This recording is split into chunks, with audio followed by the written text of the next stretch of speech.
ने गर्भ में ही भगवान के दर्शन कर लिए और भगवान बाहर निकले, बाहर प्रकट हुए। उत्तरा से कहा, उत्तरा कहीं कोई समस्या तो नहीं बन रही? उत्तरा ने कहा, नहीं प्रभु, जिसकी रक्षा आप करें तो फिर उसको कौन मार सकता है। पूरा महाभारत का समर का जो युद्ध था वो विश्राम लिया। युधिष्ठिर जी महाराज शोकाकुल हो रहे हैं। भगवान ने पांडवों से कहा कि अब हमें चलने की आज्ञा दें, क्योंकि मुझे द्वारका पहुंचना है। तो भगवान द्वारका जाने के लिए रथ पर आरूढ़ हुए तो देखा कुंती मैया रोने लगी। कुंती मैया रुदन कर रही हैं और रुदन करते करते भगवान की सुंदर स्तुति कर रही हैं। पूरे 26 श्लोकों में कुंती मैया ने स्तुति करी।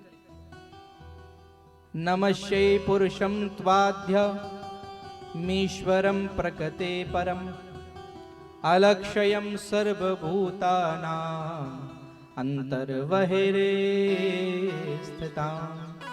कि प्रभु आप ही तो सर्वत्र सत्ता में हैं, आप ही हमारे भीतर हैं, आप ही बाहर हैं और आप ही हर जगह हैं महाराज। ईश्वर खलविदं ब्रह्मा। भगवान उन जगदीश्वर, उन जनार्दन को प्रार्थना कर रही हैं, हाथ जोड़ करके कह रही हैं। जब हाथ जोड़ करके कुंती मैया गोविंद से कह रही हैं कि आप परम पूर्ण परमात्मा हैं, आप ही जगदीश्वर हैं, मैं आपको प्रणाम करती हूं। तो भगवान कृष्ण ने कहा कि बुआ जी, आप ये उल्टी गंगा बहाना कब से प्रारंभ कर रही हो?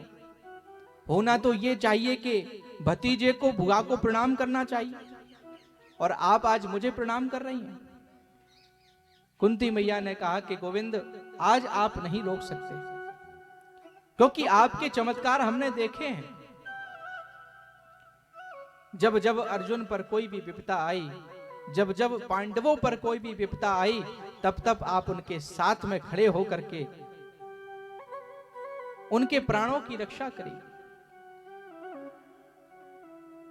और आज कुंती मैया ने माधव से एक वरदान मांगा कि प्रभु, यदि आप कुछ देना चाहते हैं तो एक वस्तु हमें प्रदान कर दें। बोले क्या वस्तु? बोले गोविंद, अगर आप कुछ देना चाहते हैं तो दुख दे दें।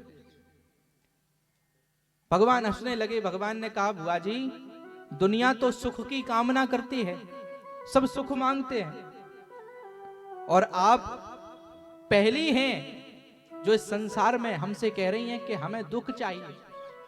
क्यों आपको दुख क्यों चाहिए? कुंती मैया ने कहा, जिस दुख में आप हमारे साथ रहते हो, ऐसा दुख बहुत अच्छा है।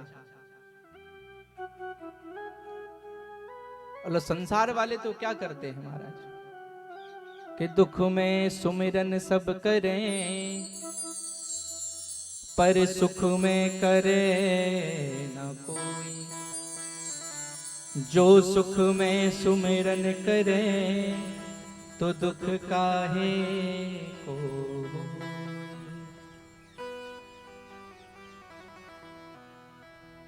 कुंती मैया कहती हैं, अगर सुख हमारे पास आता है और आप नहीं हैं, तो हमें ऐसा सुख नहीं चाहिए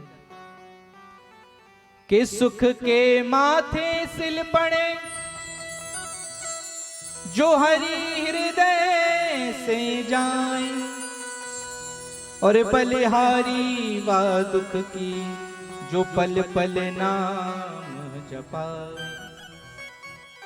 ऐसा दुख हमें स्वीकार है कि उस दुख में आपका चिंतन